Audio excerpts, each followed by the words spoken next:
അസ്സലാമു അലൈക്കും. നിങ്ങൾ SSLC കഴിഞ്ഞ് മറ്റ് കോഴ്സുകൾ പഠിക്കുന്ന വിദ്യാർത്ഥികളാണെങ്കിൽ നിങ്ങൾക്കിപ്പോൾ സ്കോളർഷിപ്പിന് അപേക്ഷിക്കാം. SKSF സംസ്ഥാന കമ്മിറ്റി നൽകുന്ന എഡ്യൂക്കെയർ സ്കോളർഷിപ്പിന് ഇപ്പോൾ അപേക്ഷിക്കുന്ന സമയമാണ്. ഈ സ്കോളർഷിപ്പിന് ഇന്ത്യയിലുള്ള ആർക്കും അപേക്ഷിക്കാവുന്നതാണ്. കേരളത്തിൽ നിന്നുള്ളവർക്ക് മാത്രമല്ല, അതുപോലെ തന്നെ ആൺകുട്ടികൾക്കും പെൺകുട്ടികൾക്കും അപേക്ഷിക്കാവുന്നതാണ്. എങ്ങനെയാണ് ഇതിന് അപേക്ഷിക്കുക, എന്തൊക്കെ വിവരങ്ങളാണ് വേണ്ടതെന്ന് ഞാൻ പറഞ്ഞുതരാം. ഇതിന് വേണ്ടിയിട്ട് ഗൂഗിളിൽ SKSF സ്കോളർഷിപ്പ് എന്ന് സെർച്ച് ചെയ്ത് കഴിഞ്ഞാൽ എഡ്യൂക്കെയർ പോസ്റ്റ് മെട്രിക് സ്കോളർഷിപ്പ് എന്നുള്ള വെബ്സൈറ്റ് കാണാം. ഇതിൽ ക്ലിക്ക് ചെയ്യുക. ക്ലിക്ക് ചെയ്ത് കഴിഞ്ഞാൽ വരുന്ന പേജിൽ ഈ സ്കോളർഷിപ്പുമായി ബന്ധപ്പെട്ട വിവരങ്ങൾ, അതിൻ്റെ എലിജിബിലിറ്റി, മറ്റ് വിവരങ്ങളെല്ലാം കാണാൻ സാധിക്കും. ഇതിൽ അപ്ലൈ നൗ എന്നുള്ള ബട്ടൺ ക്ലിക്ക് ചെയ്യുക. ഇങ്ങനെ ക്ലിക്ക് ചെയ്ത് കഴിഞ്ഞാൽ അപേക്ഷാ ഫോം കാണാം. മൊബൈലിലും ചെയ്യാവുന്നതാണ്. ഇതിൽ നിങ്ങളുടെ വിവരങ്ങൾ ഇംഗ്ലീഷിലാണ് ടൈപ്പ് ചെയ്യേണ്ടത്. ഓരോന്നും എന്തൊക്കെയാണെന്ന് നോക്കാം.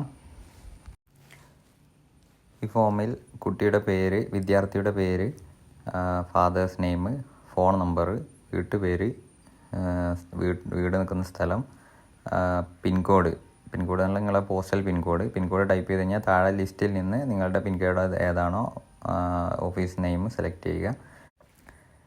Bank account details, bank account ഹോൾഡറുടെ പേര്, അക്കൗണ്ട് നമ്പർ, IFSC കോഡ് കൊടുക്കുമ്പോൾ താഴെ ഏതാണോ ബ്രാഞ്ചുകളുടെ പേര് ലിസ്റ്റ് ചെയ്യും. അതിൽ നിന്ന് ബ്രാഞ്ച് ശരിയാണെന്ന് ഉറപ്പ് വരുത്തുക. ശേഷം SKSF യൂണിറ്റ് ഡീറ്റെയിൽസ് അറിയുന്നവർ നൽകിയാൽ മതി, ഓപ്ഷനിലാണ്. നിങ്ങളുടെ നാട്ടിലെ SKSFൻ്റെ യൂണിറ്റ് ഡീറ്റെയിൽസ് കൊടുക്കുക, യൂണിറ്റിൻ്റെ പേര്, സ്ഥലം തുടങ്ങിയവ. ശേഷം SLC രജിസ്റ്റർ നമ്പർ, നിങ്ങളുടെ SLC സർട്ടിഫിക്കറ്റിലെ രജിസ്റ്റർ നമ്പർ നോക്കിയിട്ട് എൻ്റർ ചെയ്യുക. അത് കഴിഞ്ഞ് SLC പാസ്സായ വർഷം, ഇപ്പോൾ പഠിക്കുന്ന കോഴ്സ്, എന്താണ് ചെയ്യുന്നത് അത് കൊടുക്കുക. അതുപോലെ കോളേജിൻ്റെ പേര്, ഏത് കോളേജിലാണ് പഠിക്കുന്നത്, അതുപോലെ അതിൻ്റെ കോളേജിൻ്റെ സ്ഥലം, കോളേജ് ഏത് ജില്ലയിലാണ് എന്ന് ടൈപ്പ് ചെയ്യുക.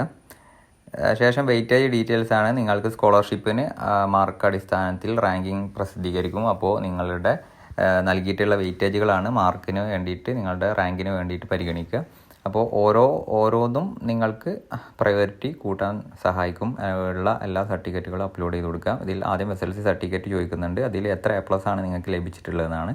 അതിൽ 9 A+ ഇവിടെ ഈ കുട്ടിക്ക് കിട്ടിയിട്ടുണ്ട്, അത് കൊടുത്തു. അതുപോലെ SLCൻ്റെ സർട്ടിഫിക്കറ്റ് അപ്ലോഡ് ചെയ്യണം. ഫയലുകൾ അപ്ലോഡ് ചെയ്യുന്ന സമയത്ത് ശ്രദ്ധിക്കേണ്ടത് 5.5 MB സൈസ് ഉണ്ടാകാൻ പാടുള്ളൂ, അതിൽ കൂടരുത്. അപ്പോൾ പരമാവധി 1/2 MB റീസൈസ് ചെയ്യുക. ഫോണിലൊക്കെ ഫോട്ടോ എടുത്താലും മതി. ദെൻ റീസൈസ് ചെയ്തിട്ട് വാട്സപ്പിലോ മറ്റോ ഇട്ടിട്ട് റീസൈസ് ചെയ്താൽ സൈസ് കുറയുന്നതാണ്. ഈ രീതിയിൽ ഇമേജ് ഫയൽ മാത്രമേ സപ്പോർട്ട് ചെയ്യുള്ളൂ, ഇമേജ് ഫയൽ മാത്രം അപ്ലോഡ് ചെയ്യണം. ശേഷം ചോദ്യങ്ങൾ 1, ഓർഫൺ ആണോ അനാഥനാണോ എന്ന് ചോദിക്കുന്നുണ്ട്. അതിൽ അനാഥനാണെങ്കിൽ യെസ് എന്ന് സെലക്ട് ചെയ്യുക, ഇല്ലെങ്കിൽ നോ സെലക്ട് ചെയ്യുക. അതിൻ്റെ റിലവൻ്റ് ആയിട്ടുള്ള പ്രൂഫ്, ഡെത്ത് സർട്ടിഫിക്കറ്റോ എന്താണോ ഉള്ളത് അത് ഇവിടെ യെസ് സെലക്ട് ചെയ്ത് കഴിഞ്ഞാൽ അപ്പുറത്ത് അപ്ലോഡ് ചെയ്യാവുന്നതാണ്.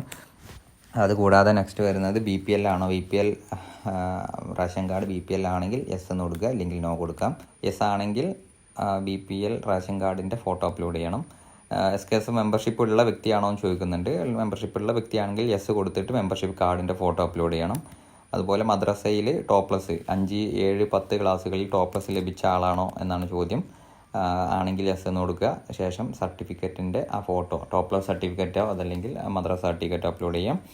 അതുപോലെ ഫിസിക്കലി ചാലഞ്ചഡ് ആണെങ്കിൽ അത് യെസ് കൊടുത്തിട്ട് അതിൻ്റെ റിലവൻ്റ് ആയിട്ടുള്ള ഡോക്യുമെൻ്റ് അപ്ലോഡ് ചെയ്യുക. ഇങ്ങനെ ഓരോന്നും ചെയ്യേണ്ടതാണ്. പിന്നെ ഉള്ളത് SKSF ട്രെൻഡിൻ്റെ എഡ്യൂക്കേറ്റർ എന്നുള്ളൊരു പദ്ധതിയുണ്ട്. ഈ പദ്ധതിയിൽ ഭാഗമായ ആളുകളാണെങ്കിൽ അവരുടെ ഒരു നമ്പർ ഉണ്ടാവും, അത് അപ്ലോഡ് ചെയ്യണം.